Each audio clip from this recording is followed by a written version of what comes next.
Hi everyone, it's Jerry. I'm on chess.com right now, and I'm going to review a game that was played by one of my friends on the site. This is the game between Knight Chaser, rated 1660, playing on the white end, and the opponent Swift End, rated 1636. This was a 10-0 time control game. The game lasted 40 moves. I've already gone through this game with the help of Stockfish 8. Hopefully this is something you too are doing after you play, especially those who are playing slower games, even just analyzing for a little bit of time to see what you maybe missed out on, especially tactically. Well, that's a good idea. You will improve as a player over time. So let's just dive right in here. D4, C5, and Old Benoni. Do I have any issues with what's been played so far? I don't. No issues, no issues, no issues. Until here. C3. Move 4. What's my big issue with C3? Well, why not C4? Is there a good answer to that question? You really don't have a good answer to why not C4. There's no reason that pawn should not be on C4. In fact, if you're on C3, this knight is not too happy. He wants to be on C3. I wonder if maybe white is in this mentality where, you have a pawn on D4, and the game started out with D4, D5, and eventually knight F3, C5, and then something like C3. This is a different story. The C pawn helps to do what? Reinforce your central point D4. But in this position, in the game position, D4, C5, there is no pawn on D4. C3 is not necessary to control D4. He could do one better. And this tells me a real lot. I know you're just 4 moves in, but if I'm playing on the black end and I see my opponent play C3, this is telling me a lot. It's giving me a lot of information about how white will deploy their pieces, in what order white will deploy their pieces. What am I talking about exactly? Well, I already know where the knight's going. He's not going to go to A3. This would just allow black an opportunity to shatter the queenside structure. White would be saddled with instances of isolated pawns on the queenside. It's a complete wreck. He's going to have to go to D2. So I know that. I could already anticipate the knight's going to be on D2. And if he goes to D2 first, he's blocking in the bishop. If white doesn't want to have the bishop blocked in, well, now I know the order. Now I know that the bishop must be deployed first, F4 or G5, and only then knight to D2. This gives black too much information. This is a case where white is, in a way, stepping on his own toes. The knight is the one who really wants to be on C3. A nice, simple way to coordinate would be C4, let's say knight F6, and knight C3. We might regard these knights right here as being at max strength. They're in these key 16 squares of the board. This little instance right here, pawn on C4, knight on C3, good coordination. That's how I view that. Just these two pieces right here.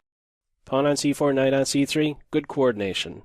The pawn supports a knight jump to both D5 or B5 one day.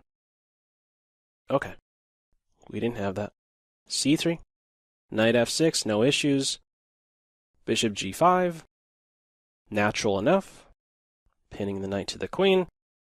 And black castles. But wait, bishop G5 is actually a game-losing move. There's a missed tactical idea here. Bishop takes f2. Followed up with knight to e4.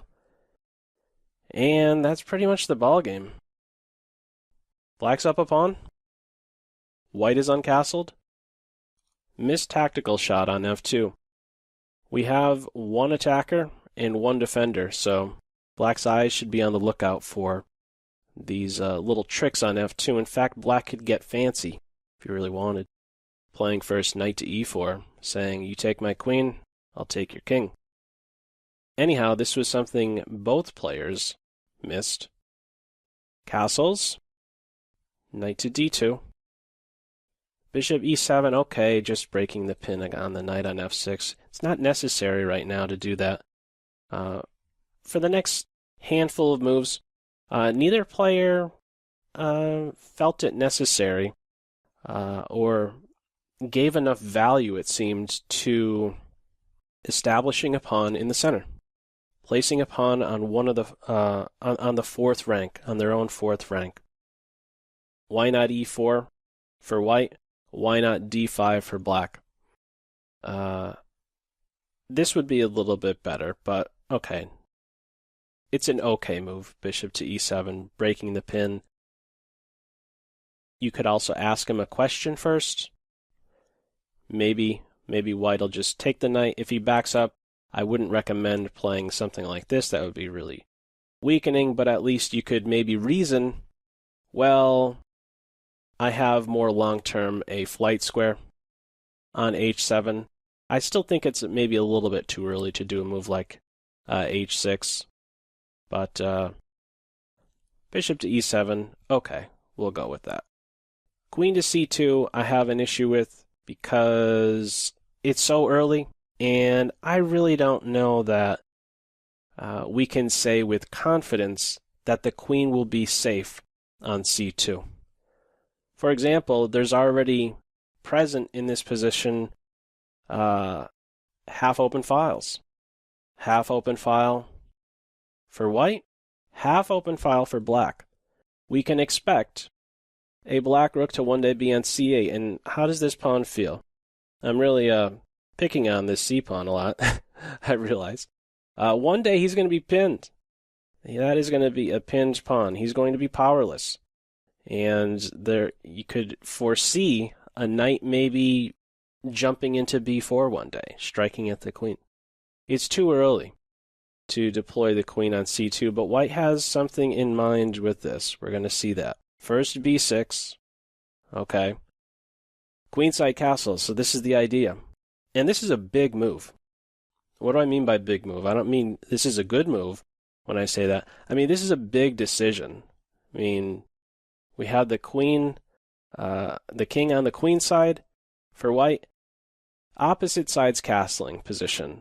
So, is this good or bad? I can't really get behind this decision. You know, I could point out throughout this game all the little tactical ideas that are missed because I used an engine and I had help with that. But these points right here, it's going to read as okay in the engine's eyes. But this isn't something that a human should be playing. Maybe a computer could get away with something like this, but you shouldn't be going queenside. Why not? Why not? This is the thing that I'm trying to get at. Black already has a half-open file to work with. Okay, when we have cases of opposite sides castling, the idea here should be to create open lines towards the enemy king. This is a big piece of criteria you really need to look into as white. Moreover, your two most valuable pieces are now on this half-open file. And it's just not a good idea. Black is going to be a lot faster with attacking the white king. So something better would include e4, bishop d3 or e2, and kingside castle. Okay, white went queenside. Black should be the better side. That I would prefer to play black here if I see a a move like queenside castle. It's just the knight jumping on c6, knight to b4, pins on the c file. 2-1 majority in the center, though. At the present moment, there's nothing in the center, the 4 center squares just yet, but they have the potential. Black has the potential to occupy the center with a couple pawns. Okay, bishop a6. I guess this is okay. Black is trying for a light square bishop exchange, but there's absolutely nothing wrong with placing him on the longest diagonal on the board. e4. There go the light square bishops. Knight c6, good. Both black knights are perfect. If there's one knight that I don't like, it's this guy on d2. I really, as white, I want to get this guy moving. Not because he's not in these key 16 squares of the board, but until this knight moves, this rook has a blindfold over his eyes, right? This knight's just in the way. What was played next is h3, so I see what the idea here is with h3. White has the idea, and we see this take action in the game. Both sides start launching their pawns at the enemy king. h3 and g4. But why are you launching pawns towards the enemy king? What's the end? What do you want to get from that? What do you hope to accomplish by advancing these pawns? It's pawn tension, pawn captures, and in the end, open files. We want the rooks to be able to function directly towards the enemy king, just like black is able to immediately, playing rook to c8. The issue I have with h3 is that where will there eventually be pawn tension? h3, let's just say white had like 4 moves in a row to move kingside pawns. h3, g4, h4, h5, h6. And in the end, black makes one move and says, nope, I'm not going to have this position open up. I'm going to keep things closed. So it took a ton of moves, and there's no guarantee that the position is going to open up on the king side. So what am I getting at? I think white needs to be more direct. Take action in the center. You don't necessarily have to be locked in to this idea of trying to create open lines towards the enemy king. What about making an improvement with one of your pieces? What about taking some direct action in the center, throwing some direct punches? e5 is a move to look at. Throwing a punch at the knight, knight d5, and then what? Knight to e4. Look at this. Another instance of pawn on e5 and e4. Just as I was pointing out, pawn on c4, knight on c3.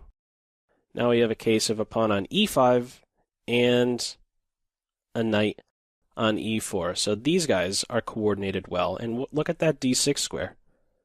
We can expect a dark square bishop exchange. And how about a knight on d6? That would be fantastic. I was talking about a rook going on c8. Well, maybe the knight says, no, you're not going to be able to do that. So this would be a better approach, a more direct approach, because there's nothing for these white pawns to bite at.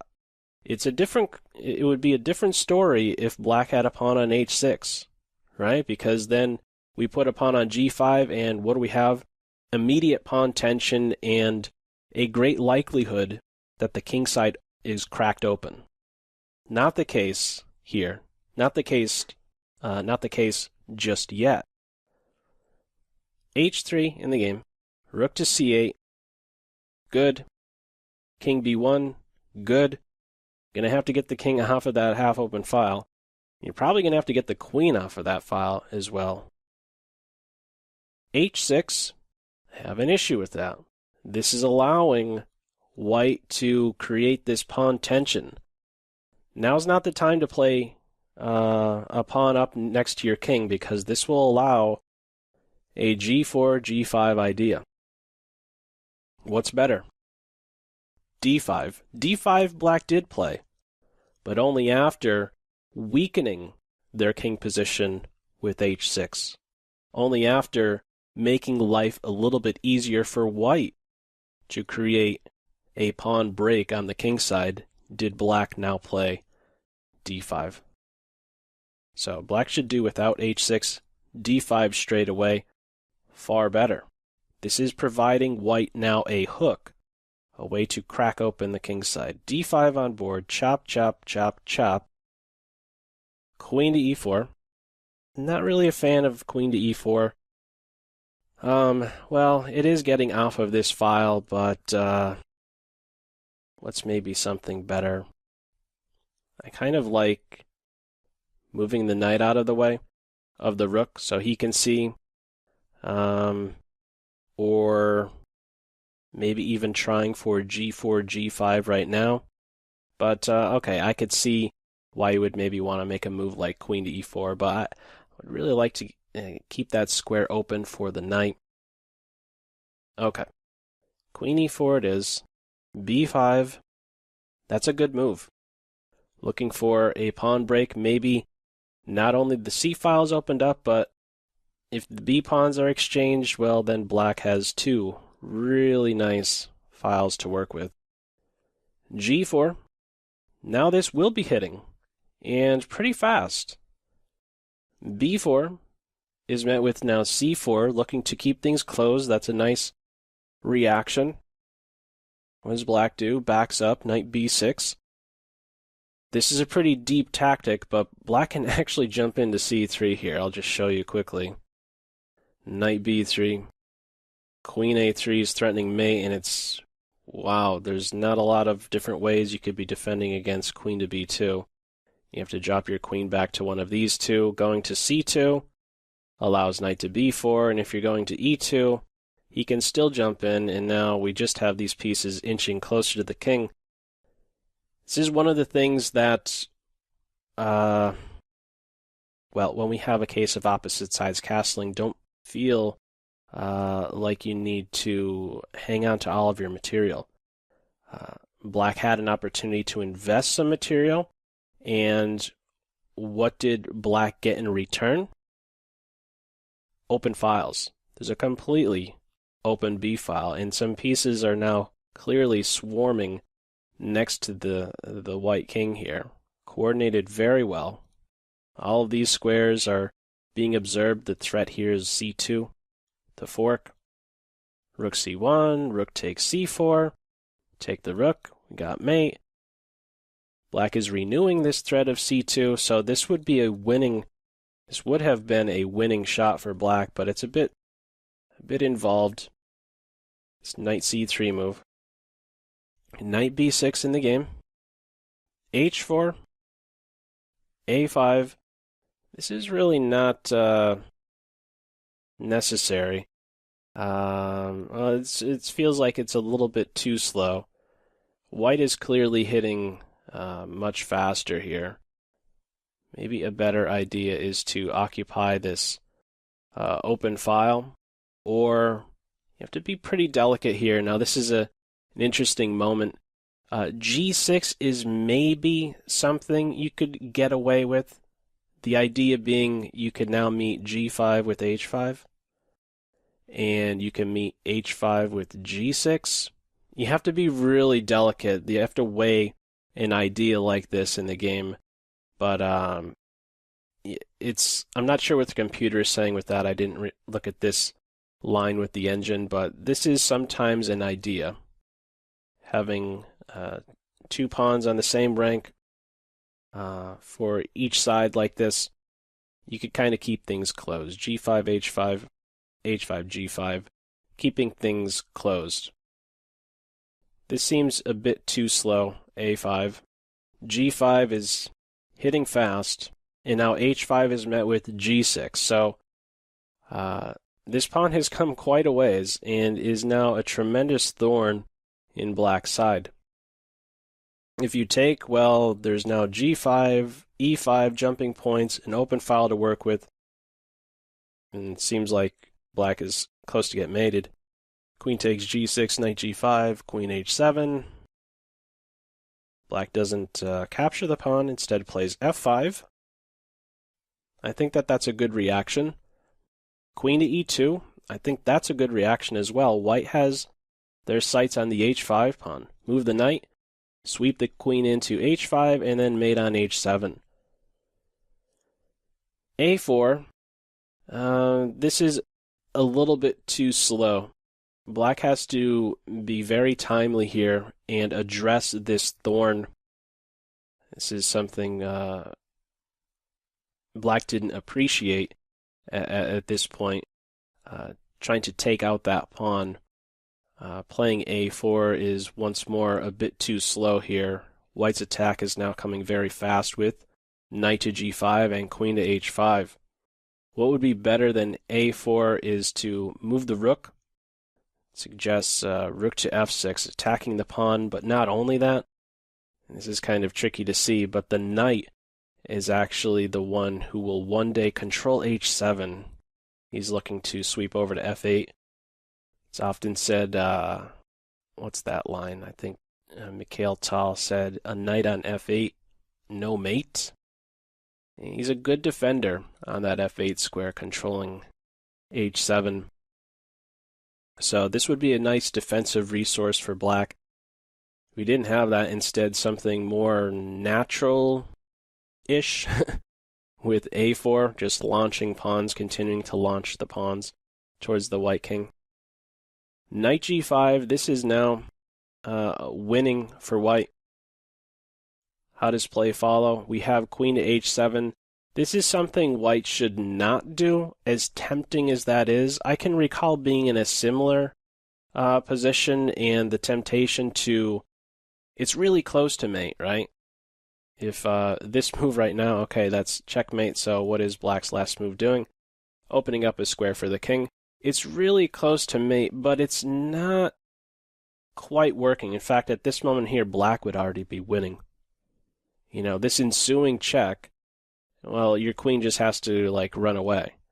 And before you know it, that A pawn that I was saying, well, it's a little bit too slow, well, given just one more move, Black will be winning with A3 and converging on the B2 square. That's tough to, there is no good defense against something like that. So, well, my point here is that queen h7, I don't know that she's any better on h7 than she is h5. In fact, I would, in a way, like to keep this square open for the knight. For the moment, the king he can't run away to f8 because there would be a fork of the king and queen. So something better would be to get the rook doing something. This is the one piece that is contributing not at all on white's side. White needs a little bit more attacking pieces against the black king, and this is a good move. Rook to e1, and if a3, now we could go in for this check, and the idea is that e6 now collapses with rook takes e6, and white is the winning side here. One or two lines. Here's one. Queen takes, rook will be met with first queen takes pawn, getting out of the line of fire, and then you pick up the queen. And here's another. This one's a bit more lengthy. There's queen takes rook. Knight to e4 first, trying to take out the queen with the minor piece. Queen d4, and a lot of in-between moves. Knight c4, knight f7, and eventually you pick up a full rook. But this kicks off with first rook to e1 at this moment right here, not being tempted to jump into the h7 square. It's better to hold off and realize there really isn't going to be a good follow-up move once the queen is on h7, and once more, maybe the knight wants to one day make use of that square. This queen is a pretty good defender. You know, if this pawn wasn't defended, this idea of a check, and once the king moves here, the queen can take on g7, that's a different story. Sometimes you would see that, but in this case, the queen is really a really good defender. g7, and, well, she's not just a defender. She has aggressive intentions on the queen side. Okay, well, this wasn't played. White goes in for queen h7, king f8, knight to f3, and now it's black who is in the driver's seat here. There's many pieces swarming next to the black king, but things have turned here. And black is the one who is really quick to attack the king. In fact, after knight to f7, black could ignore this and play a3, saying you take the rook, I take your king. Black reacted. This is still winning for black. Check. King there. Knight to g5. This seems really active, but these knights are just kind of, I don't know. There isn't just not a good way to get at the king, surprisingly enough. There's only one intersection square on d8. Both the knight and queen are observing that, but that's canceled out. Black has plenty of defense against any piece jumping on d8. And after a3, this is just gone. White isn't able to recover here. They make the best move. Queen to f8, giving up the queen, and following up with the fork just to eliminate the queen. And then trying something on the king side here, trying to get a passed pawn. So this is a nice try, but it's, from this point on, always winning for black. They swarm in nice with these two knights. White is ready to promote. Inserts a check first on b2, takes on a2. There's a mate in 2 like this, but either way, this is also winning. Rook takes a2, rook g3, and this one is played out right to move 40. Rook a1, mate. Both sides had their chances in this one. I hope there was some interesting points with this. Big decision. Well, that wasn't the biggest decision, but c3. Just these little details early on. You may be giving away a little bit too much information with a move like this. c3. Also going for queenside castle. I mean, this is the biggest decision of the game. Opposite sides castling. The element of time is immediately if not the biggest factor, one of the biggest factors in opposite sides castling positions. Timing. Who will be faster to attack one another's king? As we saw, I was saying this a pawn move by black is maybe a little bit too slow right here, and right here it's a little bit too slow, but eventually things turned with just one wrong slip right here, knight to f3, and it's black who is now generating the threats. Once a3 hits, white has to go in for something fancy like this to survive for just a handful more of moves. But I thought that this was an interesting game to go over. Do know that I used I ran 2 engines at the same time when I was reviewing this. This is something that I would recommend you do as well. Lets you know in those cases, in some cases in the game, when there is an only move present in the position. If you're seeing a +4 and the other top move is reading as 0, there's an only move present in the position. So I would recommend doing that if you are reviewing your games. But anyhow, feel free, as usual, to leave any feedback to this video in the comment section below. Let me know what you think, and I will catch you soon. That's all for now. Take care. Bye.